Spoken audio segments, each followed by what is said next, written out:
Les alarmes de raids aériens retentissent à la télévision sud-coréenne, avertissant les habitants d'évacuer. La salve sans précédent de missiles de la Corée du Nord s'ajoute au nombre record de tirs effectués cette année.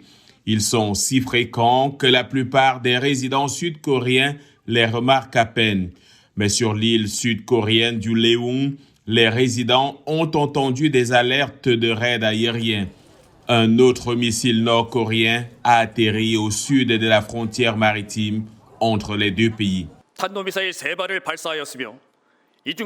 Ce lancement de missiles nord-coréens, qui marque la première fois depuis la division de la péninsule qu'un missile atterrisse près de nos eaux territoriales, est très rare et nous ne pouvons pas le tolérer.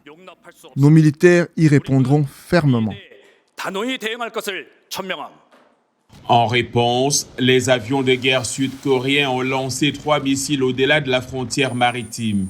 C'est la première fois depuis au moins 1950 que l'un ou l'autre des deux pays franchit cette étape. La Corée du Nord est en colère contre les États-Unis et la Corée du Sud pour avoir mené des manœuvres militaires conjointes. Le Nord considère ces manœuvres comme des provocations, mais Washington affirme qu'elles sont défensives. Des centaines d'avions de guerre y sont impliqués et ces manœuvres se déroulent jusqu'à vendredi. La Corée du Nord devrait également poursuivre ces démonstrations de force, chaque partie accusant l'autre de faire monter les tensions.